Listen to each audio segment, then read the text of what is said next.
Şəfalı Həyat, Coffee and Healthy Food'un baş sponsorluğu, həkim-stomatoloq Məmməd Əsədovun xüsusi sponsorluğu, Rabitəli Nitq Reabilitasiya Mərkəzinin sponsorluğu ilə başladı. Xoş gördük mənim əzizlərim. Yenə də hər zaman olduğu kimi hər bazar günü saat 2-də ARB kanalında Şəfalı Həyat sizinlədir. Bugün də maraqlı mövzular, maraqlı qonaqlar, qeyri-adi reseptlər, təbii ki, mənim reseptlərim və maraqlı mövzular sizinlə bərabər olacaq. Verilişimizi sona kimi izləyin, çünki bugün bir çox yeni il kampanyalarımız bugün elə Şəfalı Həyat verilişimizdə işıqlanacaq və səslənəcək. Diqqətiniz məndə olsun. İndi isə istəyirəm gözəl, maraqlı və peşəkar qonaqlarımızı dəvət edib. Ondan sonra isə bugün hansı mövzunu bugün Şəfalı Həyatda müzakirə edəcəyim, onu haqqda danışmaq istəyirəm. Bugün birinci növbədə istəyirəm birinci qonağımızı dəvət edim. Leyla xanım Hüseynova, Super Mama məktəbinin təsisçisi və doğum koçu. Buyurun Leyla xanım, xoş gördük. Necəsiniz, xoş gördük. Necəsiniz? Teşekkür ederim. Buyurun, əyləşin və istəyirəm növbəti qonağımızı dəvət edim. İllərcə mənim dostum olan və mən özüm və mənim bütün ətrafım məhz bir həyat koçu kimi ona müraciət etmiş. Bugün studiyamızın qonağı Səbinə Rəhimova, yaşam və biznes koçu, Super Mama məktəbinin biznes inkişafı departamentinin rəhbəri.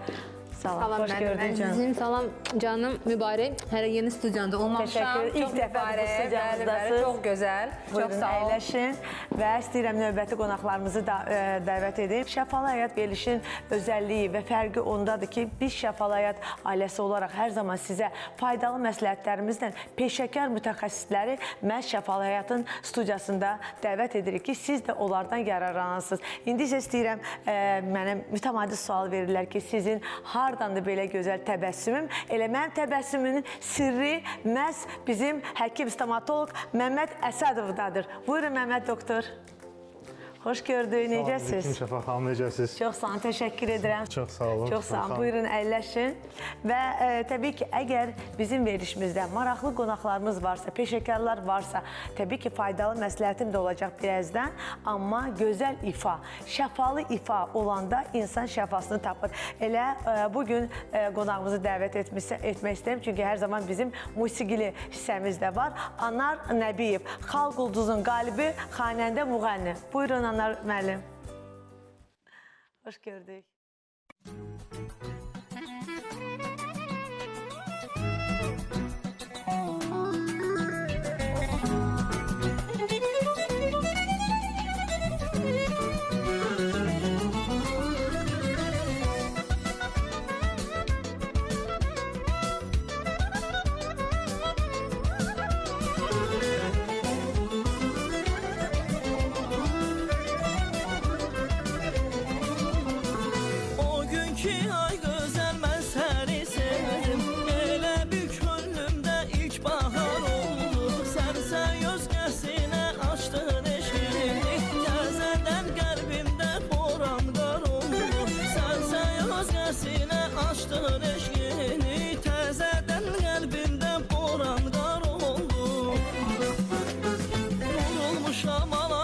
Canım qurban şirin sözə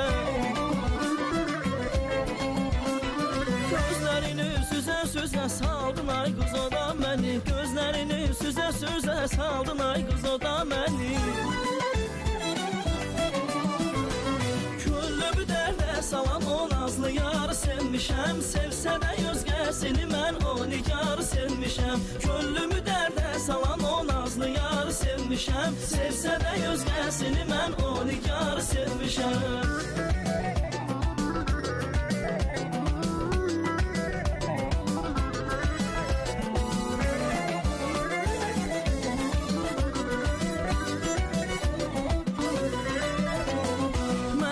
Sevməsən də, sevsən də ay qız Arzumdur dünyada bəxtiyar yavuşa Kimə könül versən ömürlük olsun Sevdiyin oğlanla vəfadar yaşa Kimə könül versən ömürlük olsun Sevdiyin oğlanla vəfadar yaşa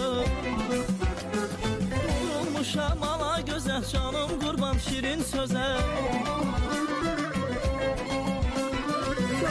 Gözlərini süzə saldın ay qız o da məni. Gözlərini süzə saldın ay qız o da məni. Könlümü dərdə salan o nazlı yarı sevmişəm. Sevsənə özgəsini mən o nigarı sevmişəm. Könlümü dərdə salan o nazlı yarı sevmişəm. Sevsənə özgəsini mən o nigarı sevmişəm.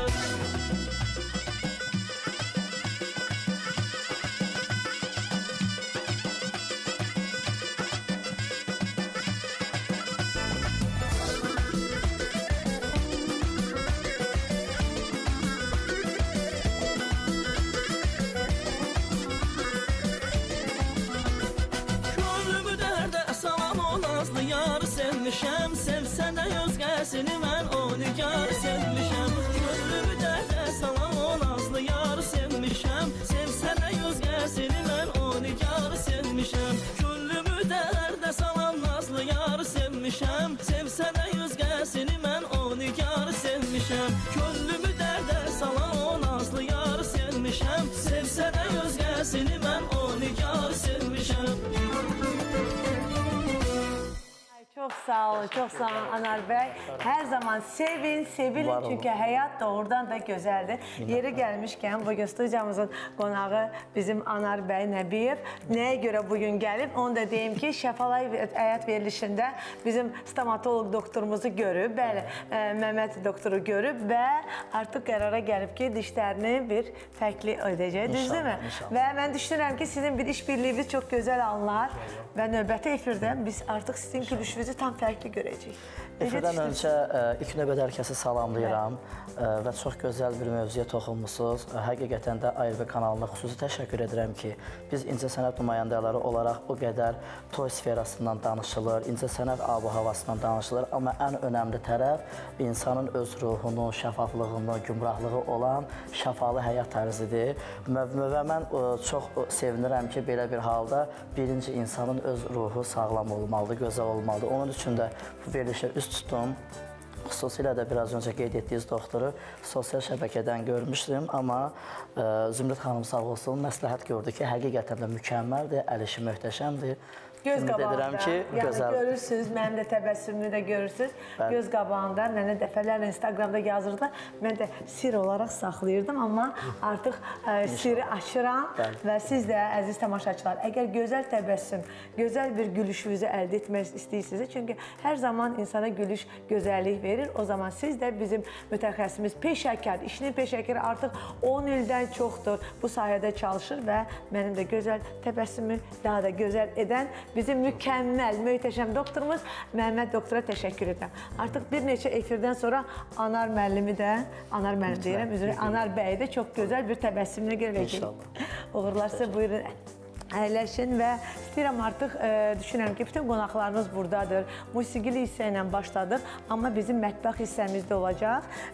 Nə olacaq? Qoy onu indidən deyim ki, sizə də maraqlı olsun. Necə bir şirniyyat edə bilərik ki, şəfalı şirniyyat nə sobada bişmir, nə buna mikser lazım deyil, nə buna un lazım deyil. Sadə, cəmi 5 dəqiqə fikirləşirsiniz, rahat, sadə, az içinə məhsul gedən, şəfalı və tez hazırlanan bir bu günləri sizə deməyim tortumun sirrini. Deyim də. Biz də dada biləcəyik. Hamı dadacaq. Düşünürəm ki, bütün komandam dadacaq. Bizim mükəmməl bir desertimiz olacaq, şirniyyatımız. Adı isə çox qeyri-adi adı var. Qeyri-adi adı olaraq dadı da çox qeyri-adidir. Mozaik tortumuz. Nə sobada bişmir, nə bunun üçün mikser lazımdır. Cəmi 3-4 dənə ingrediyentlə hazırlanır və istəyər xanımlar, istəyər bəylər, istəyər formada qalmaq istəyənlər, istəyər arıqlamaq istəyən insanlar rahatlıqla yeyə bilərlər. Səhər gün, orta axşam. Odur ki, diqqətiniz məndə olsun. Verilişi sona kimi izləyin ki, onu da reseptini alasınız. Mövzumuz isə hamiləlik dövrünə necə hazırlıq olmalıdır? Yəni, necə hazırlaşmalıyıq ki, hamiləlik düzgün və sağlıqlı keçsin və təbii ki, şəfalı keçsin və nələrə önəm və diqqət etməliyik. Elə bu haqda istəyirəm birinci növbədə bugün studiyamızın qonağı Leyla xanımla danışım. Mən istəyirəm bu haqda özünüz danışasınız. Çünki mövzu çox maraqlı mövzudur və bir neçə mövzulara da mən mən müdaxilə edəcəm ki, biz sizlə necə bunu birləşdirmişik, etmişik şəfalı hamiləlik. Biz hamilə qadınlara bu hamiləlik dövrünü komfortlu şəkildə keçirtməsinə kömək eləyirik. Həm fiziki, həm psixoloji olaraq onlara dəstək oluruq. Bilirsiniz ki, qadınlar çox vaxt narahat olurlar hamiləlik dövründə. Kilo alacaqlar, bel ağrıları olacaq, şişkinliklər olacaq və digər bir sürü problemlər olur. Onları yaşamasınlar deyə, yaşayanda daha az yaşasınlar və doğuşdan sonra kömək edirik onlar formalarına çox tez bir şəkildə və düzgün bir şəkildə qayıtsınlar. Yəni məqsədimiz bundan ibarətdir. Bugün məhz elə Səbinə xanımı da, Leyla xanımı da dəvət etdim. Çünki bizim evladlarımız bizim şax əsərimizdir və hər zaman bizim evladımız bizdən qat-qat, belə deyək də, bizim kubumuz olmalıdır, daha yaxşı bizim versiyamız olmalıdır. Bunun üçün də təbii ki, biz valideynlər ilk öncə onların artıq hamiləlik dövründə onların o xımını düzgün qoymalıyıq. Elə istəyirəm bu haqda da bir Səbinə xanımla da danışım. Onu da deyim ki, Səbinə xanım nəinki mən onun məktəbini bitirmişəm, dəfələrlə bitirmişəm. Çox gözəl bir məktəbi var. İstəyirəm öz məktəbi haqqında da sonra danışsın. Hətta mənim ailəmdə çox əzizlərim də ona müraciət edib və müraciət edirik. Çox sağ ol, əzizim, çox sağ ol. Bəli, mən artıq bir dəfə efirdə olmuşam, ikinci dəfə dəfələrlə bizim efirimizdə olmuşsunuz. Bəli, ikinci dəfə ana olandan sonra onu deyirəm və ikinci balamın artıq 10 ayı var. Mən gələndə deyəsən 5 aydı, 6 aydı, hətta aşağıdaydı, gözləyirdi məni. İndi artıq evdə gözləyir, yavaş-yavaş o separasiya. Atasından aşağıda gəlir. Bəli, separasiya dövrü yavaş-yavaş çoxalır. Daha çox zamanı ayrılıqda keçirdə bilərik. Eyni zamanda bugünə kimi həqiqətən bu yolumu rahatlıqla keçməyim üçün və ümumiyyətlə daim özümü hamiləlik zamanı da, hamiləlik planlayanda da, hamiləlikdən sonra da rahat hiss eləməyim ən böyük belə deyək, orada olan Leyla xanım mənə təklif elədi. Mən Supermamaya gedəndə 36 yaşım var, ikinci dəfə ana olmuşam. Birinci dəfə 13 il əvvəl ana oldum, ikinci dəfə indi. Və sözsüz ki, yaşa dolduqca qorxular çoxalır, özünüz bilirsiniz və mən gəldim Leyla xanımın dərslərinə və Leyla özü görürdü ki, mənim gözümdə olan o qorxunu bəzən ki, tərpənəndə belə biraz rahat da və mən sizə inandırım ki, orada anladım ki, həqiqətən hərəkətdə olmaq, daimi hamiləlik zamanı hərəkət eləmək çox vacibdir və hamiləlik dövrümü rahat keçməyin və hamiləlikdən sonra bərpa. Bu çox vacib bir məsələdir. Həm sağlığa çox tez düşdüm, hansısa problemlər var idisə, ödəm problemi məsələn olmadı ümumiyyətlə. Sonra sudurqalar olur. Gücü olmalar. Hətta ona deyim ki, Səbinə xanım, qoy onu da deyim. Deməli, indi efirdə də deyəcəm, oğlu oldu səhər. Mən də səhər eşitdim ki, artıq balaca evladı həyata gəlib. Mən istədim onu gedim, axşam təbrik edim. Axşam eşitdim ki, Səbinə xanım artıq doğum evindən çıxıb evə gedib. Yəni, bu da oradan da bir düzgün hamiləliyin gedişatından ibarət olaraq irəli gəlir ki, bir insan səhər tezdən artıq doğulub uşağı və günorta mən istədim, gedim onu bir dəyim, bir gözəl çiçəklərlə artıq yox idi. Bəli, amma hal-hazırda bəzi xanımlar var ki, ailə qururlar, ana olurlar. Birinci ana olduqda kilolu olurlar. Bu da mənim zəif bir nöqtəmdir. Hamı fikirləşir ki, əgər hamiləyəmsə, deməli kilo olmalıyam. Bəli, norma var, müəyyən bir çəki, amma ondan artıq olmamalıdır. Və hamiləlik dövründə müəyyən toksikozlar olur, halsızlıqlar olur və s. Və doğuş olduqdan sonra bir neçə müddət özlərinə bərpa dövrü gedir. Amma Səbinə xanım o bərpa dövrünü mən görmədim. Şəxsən mən getdim doğum evinə artıq yox idi. Çünki həqiqətən hormonal tərəfdən belə deyək də, o ki siz hərəkətdə olursunuz, o ki limfa necədir, qan dövranı, həkimsiz məndən yaxşı izah verə bilir. O qan dövranı gedir bədəndə, o ki hərəkətdə olan zamanı siz həmin o belə deyək, hamiləlikdən sonra o nə ki o depressiyalar olur, postradava depressiya deyirlər və digər hansısa problemlərdən daha rahat keçirsiniz. Demək olmaz ki, hamıda olmur. Xeyr, ancaq bizim seminarlarda keçir orada, biz həkimlərlə görüş eləyirik, biz ayrıca bir günlər təşkil edirik, bu barədə də sizdən danışacağıq, hansı ki, hamilə xanımlara həmin o günlər aiddir ki, psixoloji olaraq o qorxu, travmalar aradan götürülsün. Və yeri gəlmişkən Səbinə xanım, elə istəyirəm Zərdən sualı vermək istəyirəm. coachla psixoloqun fərqi nədir? Coachingin psixologiya ilə əsas fərqi odur ki, psixologiya daha çox travmalarla işləyir, keçmişlə işləyir. Coach isə indiki zamanla, gələcəklə daha çox işləyir. Yəni məqsədə çatmaq istəyiriksə, plan qurmaq istəyiriksə və nəsə bizə çatışmır, hansısa resurslar çatışmır, imkanlar çatışmır, motivasiyamız yoxdur. Ola bilsin ki, heç öz istəyimiz də deyil, başqalarının istəyidir, onu həyata keçirdirik və bədənimiz ona enerji vermir.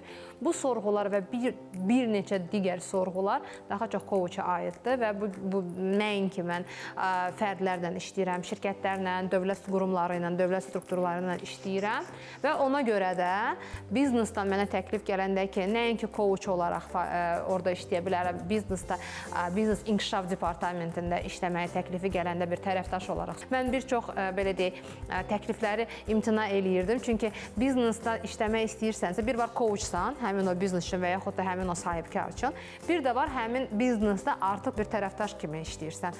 Onun da təklifini qəbul eləyəndə sən gərək o istiqaməti sevəsən, o istiqaməti istəyəsən. Və həmin an mən başa düşdüm ki, hamilə xanımlarla işləmək rahat olmasa da, çünki çox həssas bir mövzudur, Leyla xanımla işləmək çox rahat oldu mənim üçün və ona görə bu yaxşı ideyaya görə, bu faydalı ideyaya görə, çünki siz düzgün vurğuladınız ki, uşaqlar bizim şax əsərimizdir. Eyni zamanda xanım, xoşbaxt xanım və ya yalnız sağlam xanım ailəni xoşbaxt edə bilər. Və istəyirəm bizim stomatoloqumuza sual verin. Bundan öncə onu təqdim etdim və nəhayət ki, mənə inanın ki, Instagramım dağılır.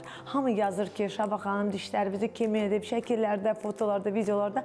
Axırda dedim ki, gözləyin, şəfaət verilişində işıqlandıracağım və istəyirəm doktorumuza sual verim. Məmməd doktor, hamilə xanımlar, əsasən də hamiləlik dövründə xanımlar əsas dişlərini itirirlər. Birinci növbədə çünki burada sümük sistemində formalaşma gedəndə kalsiya çatmır və həddən artıq çox, hətta bizim gəlinimizin də dişləri hamiləlik dövründə 3-4 dişi ovuldu. Durduğu yerdə ovulub tökülürdü. Yəni, bax, elə hamilə xanımlar hamiləliyə necə hazırlaşmalıdırlar və hamiləlik dövründə dişlərinə necə qulluq etməlidirlər? Şəfa xanım, çox gözəl suala toxundunuz, çox aktual bir mövzudur. Hamiləliyə hazırlıq həm də stomatoloqa müayinədən başlamalıdır. Nəyə görə? Çünki bu dövrdə... Neçə ayından, bax, hamiləlikin hansı dövründən biz stomatoloqlara müraciət etməliyik? Hal-hazırda bizi milyonlar hamilə xanımlar baxır və ana olmaq arzusunda olan xanımlar. Nə zamanda, hansı dövrdə sizə müraciət etməlidir? Çox gözəl vurğuladınız. Bu hazırlıq hamiləliyə hazırlıq dövründən başlamalıdır. Yəni, belə deyək, hamiləliyə hazırlıq planlaşdırma gedirsə, ilk öncə stomatoloqa müraciət olunmalıdır. Ağız boşluğu tamamilə müayinə olunub, bütün problemlər aşkar olunmalıdır. Bu karisdir, bu pulpitdir, peridontitdir, bunlar hamısı müalicə olunmalıdır, profesional gigiyena olunmalıdır. Nəyə görə? Profesional gigiyena dediyimiz, yəni ərklərin, diş daşlarının təmizlənməsi və planlı müalicələr, yəni estetik müalicəmizi, yəni dişlərimizi qoyacaqsa, silikonlarımızı qoyacaqsa, vinillər qoyacaqsa, bunlar həmən dövrdə ola bilər. Hamiləlik dövründə bunlar etmək olar. Hamiləlikdən əvvəl planlaşdırma dövründə bu mütləq oluna bilər. Onda əziz xanımlar, hamilə olmaq istəyirsinizsə, ana olmağa hazırlaşırsınızsa, birbaşa müraciət edirsiniz bizim Məmməd doktorumuza və öncədən hazırlaşaraq artıq hamiləliyinizi komfortlu keçirirsiniz. Çünki hamiləlik dövründə belə bir problemlərlə üzləşməmək üçün. Şəfa xanım, nəyə görə bu mövzuya toxunduq? Yəni, hamiləlik dövründə hormonal disbalans yaşadıkları üçün, hormonal disbalans yaşadıkları üçün dişlərdə müəyyən problemlər olur. Doktor əlimə düşüb. Olar bir sual verir eynən. Çünki mən bildirəm ki, bəli, və ana olaraq və bizdən hamilə xanımlarda Leyla xanım çox tez-tez onu soruşur.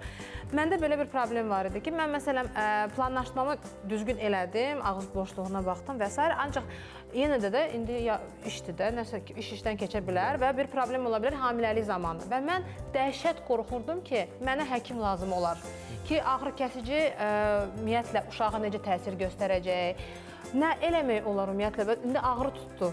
Neynəsin xanım? Bu mövzuya da çox gözəl toxundunuz.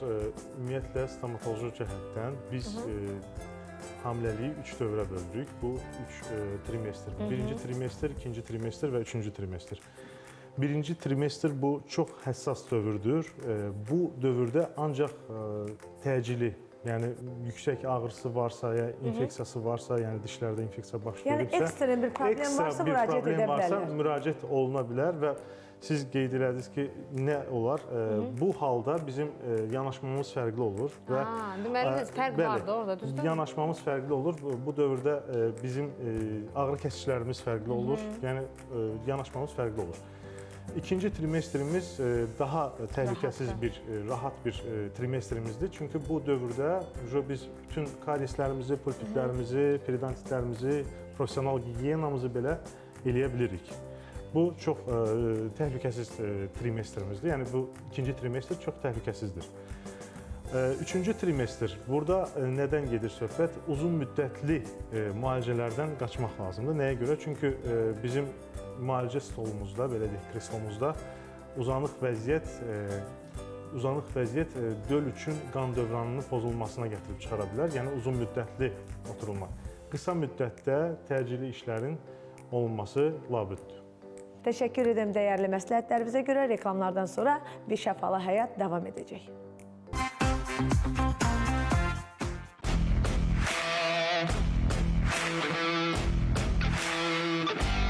Sağlam qidalanma hardadır? Təbii ki, Şəfalı Həyat Kofe and Healthy Food'da.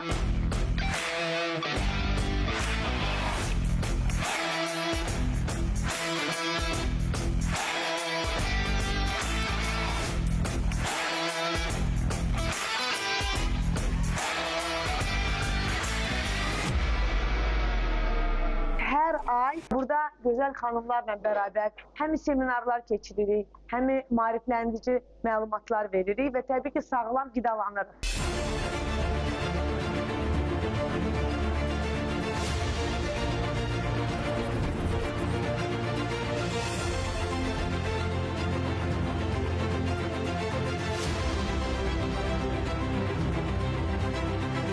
Sizi də dəvət edirəm, bizim məkanımıza gələsiniz.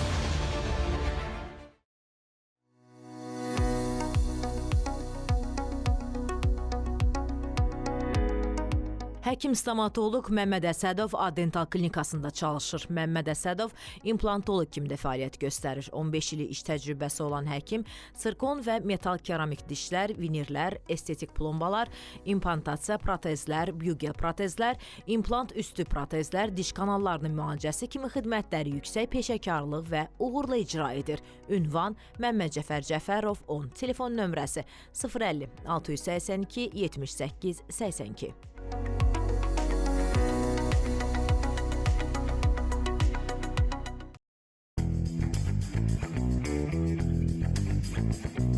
Müasir metodlar, peşəkar mütəxəssislər, hər bir uşağa kompleks müayinə, fərdi yanaşma. Bütün bunlar hardadır? Əlbəttə ki, Rabitəli Nitq Reabilitasiya Mərkəzində. Mərkəzdə loqopedik, psixoloji, psixopedaqoji, düyü bütünləmə, müalicəvi bədən tərbiyəsi kimi xidmətlərimiz mövcuddur. Rabitəli Nitq Reabilitasiya Mərkəzinin əsas özəlliyi isə burada inklüziv yaşam şöbəsinin fəaliyyət göstərməsidir. Övladlarınızın sağlam gələcəyi naminə siz valideynlərin seçimi Rabitəli Nitq Reabilitasiya Mərkəzi olmalıdır. Şəfalı Həyat Coffee and Healthy Food'un baş sponsorluğu, həkim stomatoloq Məmməd Əsədovun xüsusi sponsorluğu, Rabitəli Nitq Reabilitasiya Mərkəzinin sponsorluğu ilə davam edir.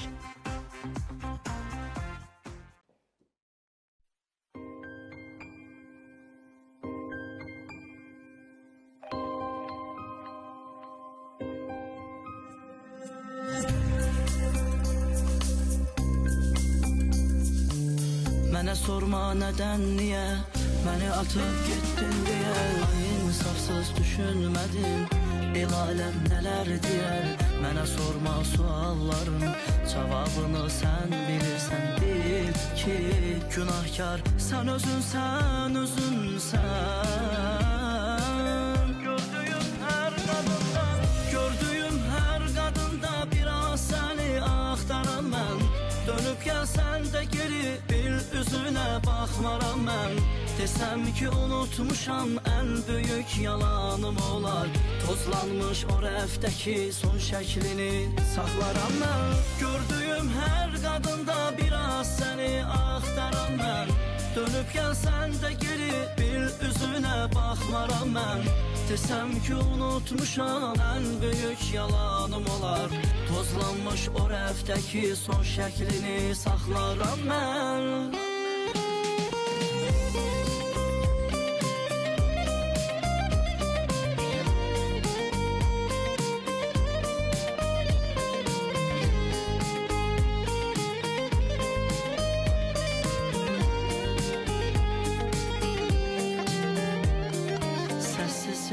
Gedişin düşürmü yadına?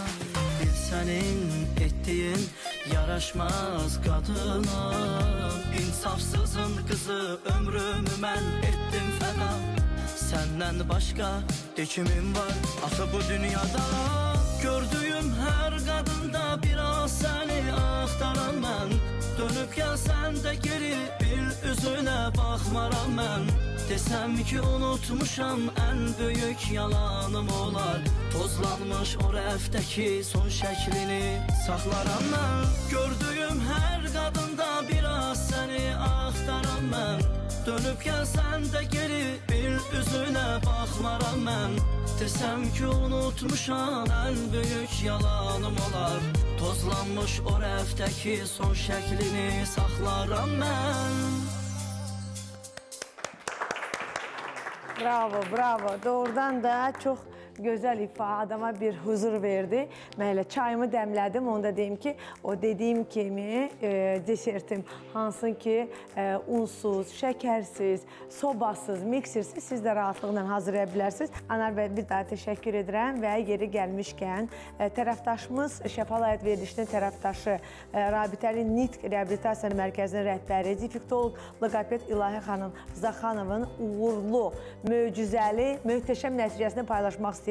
19 il danışmayan uşaq 3 ay intensiv təlimlərdən sonra, intensiv müalicədən sonra 19 ildən sonra danışmağa başlayıb. Doğrudan da bu böyük bir və uğurlu nəticədir. İlahi xanım, sizi təbrik edirəm və sizin bu gözəl, peşəkar işinizə görə sizə yalnız nə alqışlar gəlməlidir. Çünki bu doğrudan da böyük bir nəticədir. 19 ildən sonra 3 ay deməli müalicə nəticəsində, məhz İlahi xanım Zaxanovanın müalicəsi nəticəsində gözəl, uğurlu nəticə alınır. İstəyirəm paylaşım. Defektolog, loqoped İlahi xanım Zaxanovanın 19 ildən sonra bir uşağı danışdırdı və bu nəticəni istəyirəm bugün efirdə elə sizinlə paylaşaq.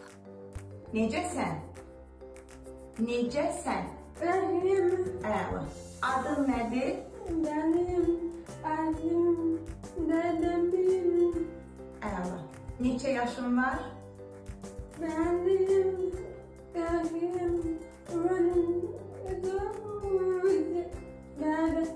19 yaşım var.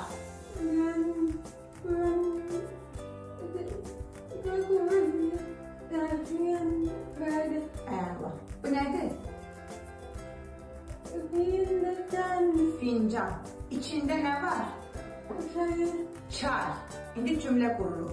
Mən Əla. Əziz izləyicilər, görürsünüz ki, necə bir möcüzəni bir insan, amma peşəkar insan doğrudan da həyata keçirə bilər. Elə yeri gəlmişkən Rabitəli Nitq Reabilitasiya Mərkəzi tərəfindən yeni il möhtəşəm endirim aksiyasına start verdilər. Deməli, dekabrın 20-sindən yanvarın 10-na kimi bütün deməli konsultasiyalar və müayinə 50% endirimlə, amma əgər siz deməli paket şəklində korreksiya paketini götürürsünüzsə 10 seansdan ikisi hədiyyə şəklində olacaq. Odur ki, mənim əzizlərim, hal-hazırda kim Şəfalı Həyatı izləyir, siz də müraciət edin. Əgər ətrafınızda, ailəvizdə, qonşunuzda, əzizlərinizdə belə bir problem varsa, vaxtınızı itirməyin və tez bir şəkildə uğurlarınızı elə bizi ilə bərabər paylaşın. Odur ki, tələsin, yeni il aksiyasından siz də yararlanın. Elə yeri gəlmişkən, doktorum, mən bütün doktorlar istəyirəm ki, hər zaman siz üçün yararlı və faydalı olsun. Elə istəyirəm doktorundan da bir bəlkə yeni il aksiyası doktorumuz da deyəcək. Buyurun. Şəfa xanım, yeni il kampaniyası haqqında elə mən də söz açmaq istəyirdim. Ay maşallah, maşallah. Görürsünüz ki, Şəfalı Həyat verilişdən gələn bütün mütəxəssislər mütəmadi siz üçün yararlı olmaq istəyir. Elə Məmməd doktor da bugün elə Şəfalı Həyat verilişində artıq yeni il endirim kampaniyasına start verdi. Bu, bütün pasientlərimiz üçün, bütün prosedurlar üçün 20% endirim və konsultasiya pulsuz. Ay möhtəşəm. Deməli, bütün prosedurlar, istər implant, istər sirkon, istər bütün ağız boşluğundan bağlı nə prosedurlar varsa, implant, gözəl təbəssüm istəyirsinizsə gedirsiniz. İmplant qoymaq istəyirsinizsə gedirsiniz. Müalicə etmək istəyirsinizsə gedirsiniz. Çünki sağlamlıq birinci növbədə hardan başlayır? Ağız boşluğundan. Hətta konsultasiyası da tam ödənişsiz hədiyyə şəklində olacaq. Çünki artıq qarşıdan 2026-cı il gəlir və bugün bizim mütəxəssisimiz, peşəkar həkimimiz, stomatoloqumuz Məmməd doktor öz yeni il endirim aksiyasına start verdi. Odur ki, mənim əzizlərim, siz də tələsin, yeni il qabağı gözəl təbəssümünüzü, gözəl ağız boşluğunuzda bütün problemlərinizi aradan götürün və şəfalı həyatı izləməkdə olun. O zaman Şəfa xanım, mən düşünürəm ki, doğru zamanda gəlmişəm. Əsl elə zamana düşübdür, vaxta düşübdür. Həmən yararlanmaq lazımdır. Bir aylıq prosedurda mütləq varam. Birinci qeyd eləyin. Artıq doktoram, siz yazırsınız Anar bəyi. Anar bəy sizin bu günlər bu kampanyadan birinci yararlanan bizim müğənnimiz olacaq, dəyərimiz olacaq. Var olsun, doktor, minnətdaram. Leyla xanıma keçək, çünki biz danışdıq. Leyla xanım belə sakitcə oturub, çox da gözəl xanımdır, maşallah. Leyla xanıma deyirlər ki, hamiləlikdən sonra, doğuşdan sonra dərhal korset taxılmalıdır. Siz ona bir mütəxəssis kimi necə baxırsınız? Düzgündürmü dərhal taxmaq, ya hansı müddətdə taxmaq lazımdır? Buna necə baxırsınız bir peşəkar olaraq? Çox xoşlayıram bu mövzuda danışmağı, çünki analar artıq ana olduqdan sonra çox vaxtı yanlış bir düşüncələri var ki, mütləq doğuşdan sonra korset taxarsa əgər, o zaman onun qarnı daha tez toparlanacaq. Bir də çox istəyirlər ki, bu çox qısa vaxt ərzində bu gerçəkləşsin, qarın toparlanması və ona görə korset taxırlar. Bu çox yanlışdır, xüsusilə təbii doğuşdan sonra. Nəyə görə? Çünki ilk növbədə siz, yəni hamilələr, analar artıq korset taxdıqları zaman qarın boşluğunda təzyiq yaradırlar və orqanlar artıq körpə yoxdur, öz yerinə qayıtmaq istəyirlər. Təzyiq yarandığı zaman düzgün şəkildə orqanlar yerlərini tutmurlar. Bir. İkincisi, hamiləlik dövründə çanaq dibi əzələləri o qədər yük daşıyır ki, onlar çox yumuşaq olurlar.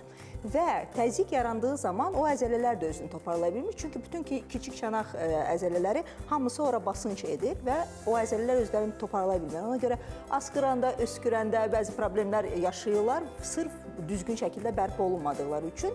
Üçüncüsü də korset əzələləri saxlayır deyə əzələlər tənbəlləşir, belə deyək, və artıq tonusunu itirirlər. Sonra korsetdən sonra onlar özünü saxlaya bilməyəcəklər və qarın daha gec toparlanır. Keysəriyyədən sonra təbii ki, həkimlər tövsiyə görürlər və bir müddət bu korset taxılır, amma təbiidən sonra daha ziyadə riboza deyilən və benkung deyilən bəzi sarğı üsulları var. Onlarla siz çanaq sümüklərinizi və qabırğaları fiks edirsiniz və gözəl bir şəkildə hər dəfə toparlandıqca daha da sıx bağlayırsınız. Bax, doğuşdan sonra diastaza qalır. Bu korsetlə necəsə bağlıdır? Diastaz bilirsiniz nə ilə bağlıdır? Qadınlar doğuşdan sonra bir ay maksimum gözləyirlər, ondan sonra həmən idmana başlayırlar. Yanlış idman olduğu zaman da siz diastaz olmasa da onu yaratmış olursunuz, olanda da daha da açmış olursunuz. Ona görə heç bir şəkildə həmən idmanla məşğul olmaq olmaz, olanda da düzgün şəkildə. Doğuşdan nə qədər sonra idmanla məşğul olmaq olar? Məhz sizin mərkəzdə bizim mərkəzdə xüsusi proqram var, doğuş sonrası bərpa proqramı və ona əgər təbii doğuş olubsa 2 ay sonra, keysər əməliyyatı olubsa 4 ay sonra başlamaq olar. Bu nəfəs texnikaları ilə içdən əvvəlcə qarnı toparlayırıq, çox light bir proqramdır. Daha sonra getdikcə həftə-həftə intensivliyi artırırıq. Amma görürsünüz ki, mən bir məqamı vurğulamaq istəyirəm ki, hətta mən özüm görün neçə illərdə həkiməm. İkinci evladım olandan sonra 29 yaşımda ikinci evladım olmuşdu.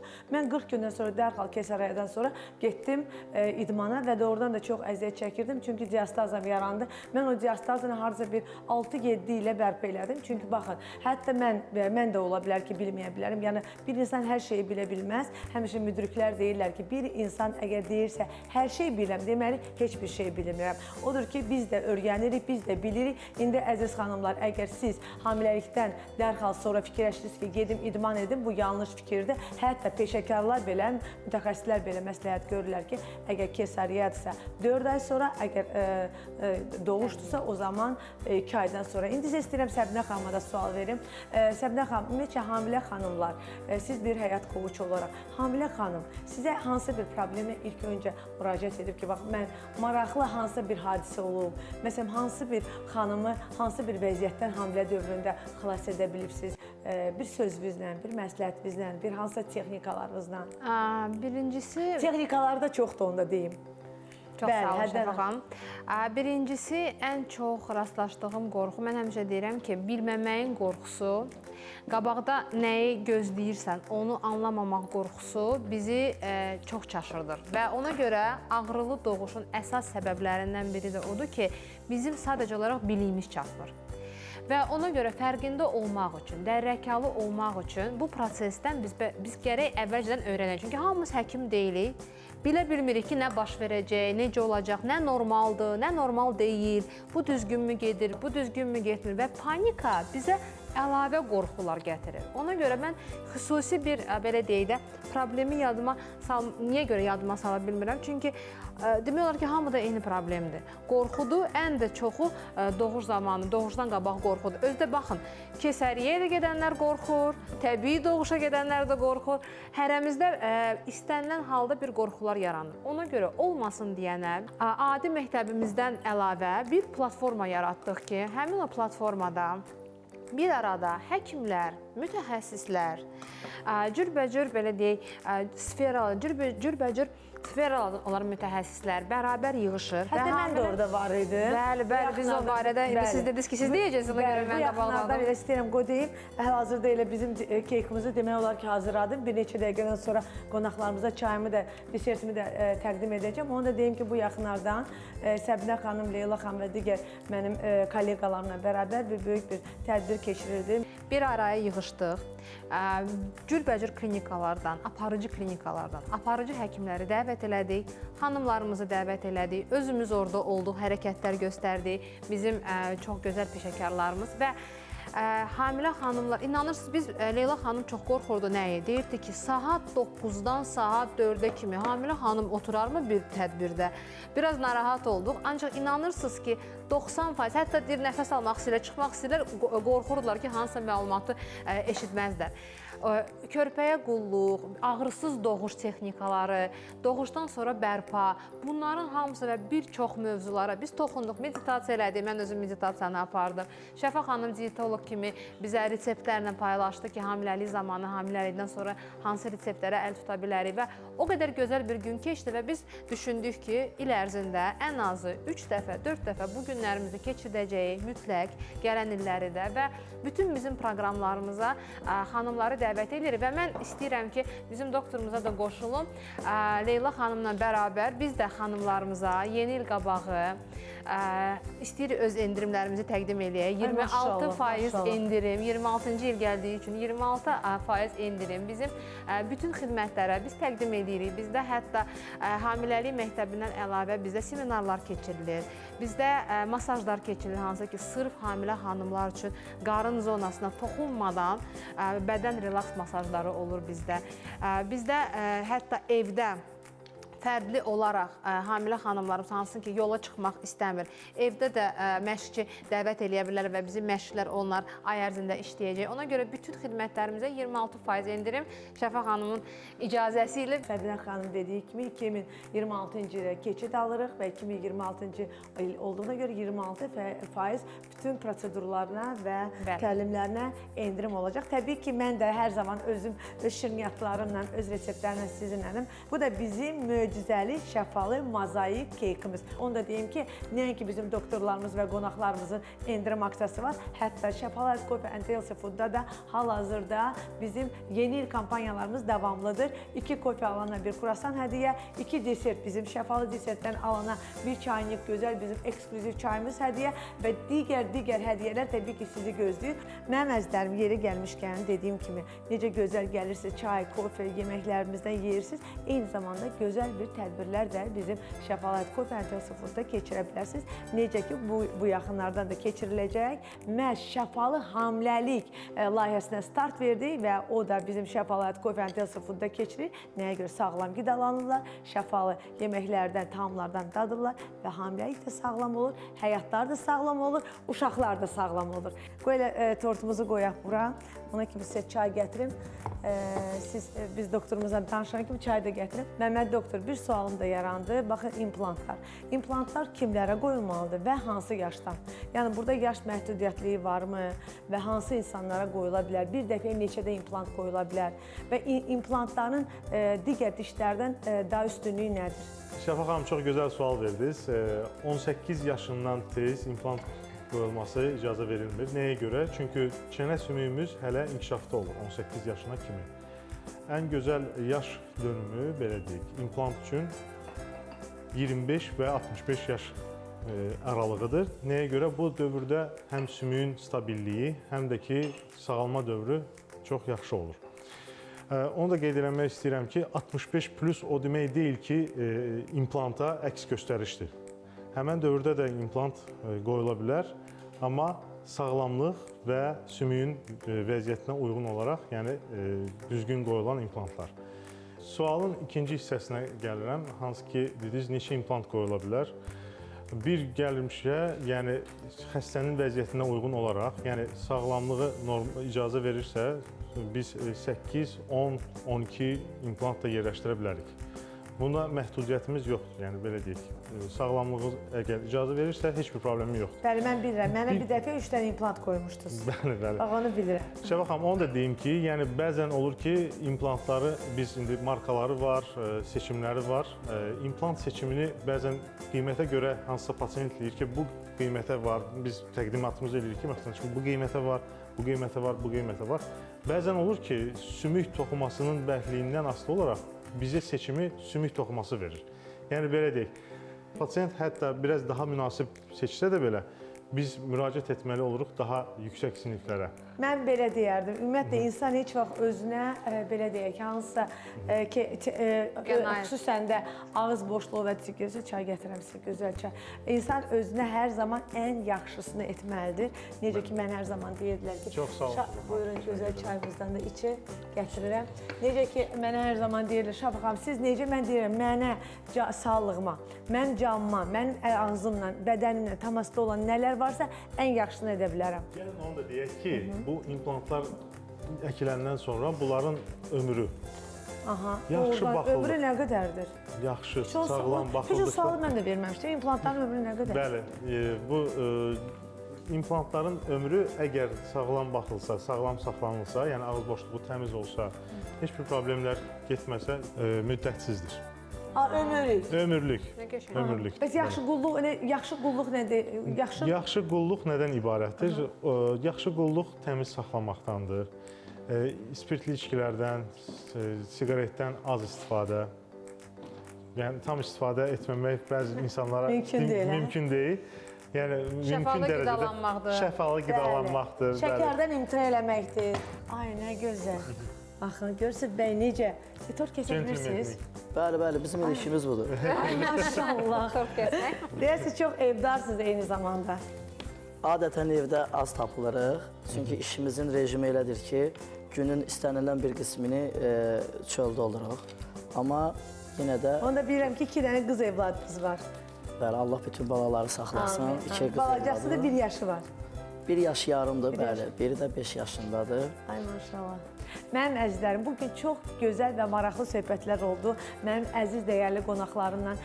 Məmməd doktor, sizə təşəkkür edirəm, var olasınız. Və bugün yenə də vurğulamaq istəyirəm ki, doktorumuzun endirim aksiyasından siz də yararlana bilərsiniz. Gözəl təbəssüm əldə etmək istəyirsinizsə, o zaman peşəkar, işinin peşəkarı, Azərbaycanda belə deyək, öz dəstək xəttini etmiş doktorumuza, Məmməd doktorumuza müraciət edə bilərsiniz. Səbinə xanım, mənim əzizim, illərcə mənim dostum və təbii ki, təlimçim və dostum olaraq qalır Səbinə xanım Rəhimova. Anar bəy, sizə təşəkkür edirəm. Çox gözəl, səmimi söhbətlərimizə görə hətta mənə mətbəxdə belə kömək etdiniz. Bizim bəylərimiz nadir halda kömək edir. Amma Anar bəy çox gözəl o tortu kəsdi. Mən verilişin sonunu gözləyirəm ki, dadı o qədər gözəldir. Dadı çox gözəldir. Səhərdən elə deyirəm. Bizim möcüzəli tortumuz odur ki, bir neçə dəqiqədən sonra onu bərabər çay içib dostlarımla yeyəcək. Və Leyla xanım, sizin məsuliyyətiniz, işiniz daha ağırdır. Amma bu işdə sizə bol-bol uğurlar arzu edirəm. Mən isə sizin həkim diyetoloqunuz Şəfa Yadigarova olaraq qalıram. Hər zaman sizinləyəm, sizi çox sevirəm, yaxşı ki varsınız. İndi isə verişimiz sona çatır. Sağ olun, sağlıqla qalın. Hər bazar gün saat 2-də Ayrı kanalında Şəfalı Həyatı gözləyin və izləyin. İndi isə sonunda keçirik Anar bəyin gözəl ifasına.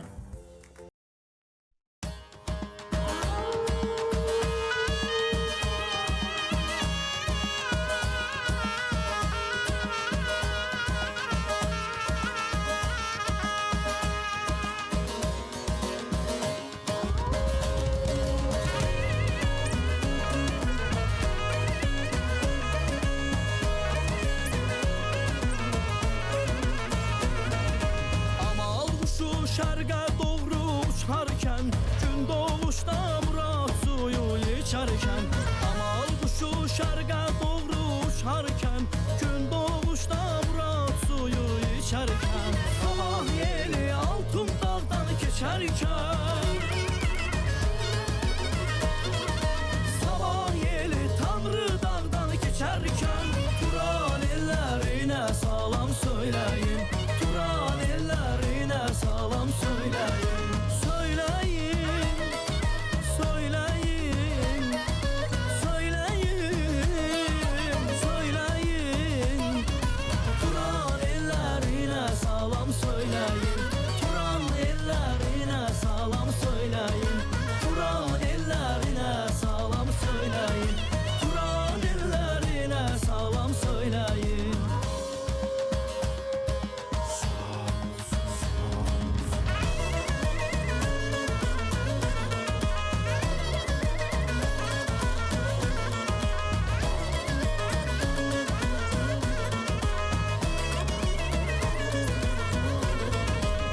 Gözəl görsəniz göylər elindən, öpün dalğalanan ipək telindən.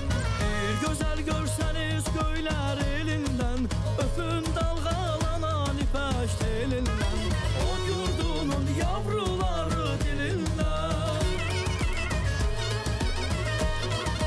o yurdunun yavruları dilindən. Turan ellərinə salam söyləyin, Turan ellərinə salam söyləyin, söyləyin, söyləyin, söyləyin, söyləyin.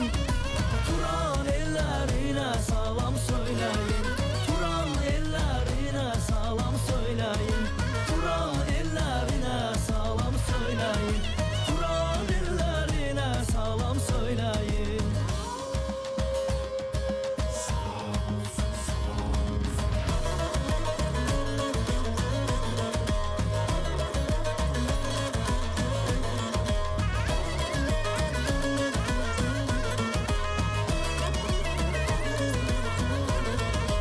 İntizar gözlərdən Xəzər doğuldu, həsrət ürəyimiz yanar dağ oldu.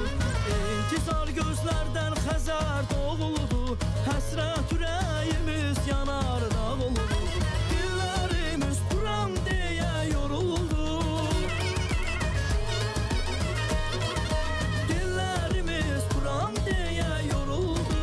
Turan ellərinə salam söyləyin, Turan ellərinə salam söyləyin, söyləyin, söyləyin, söyləyin, söyləyin.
Şəfalı Həyat Coffee and Healthy Food'un baş sponsorluğu, həkim stomatoloq Məmməd Əsədovun xüsusi sponsorluğu, Rabitəli Nitq Reabilitasiya Mərkəzinin sponsorluğu ilə bitdi.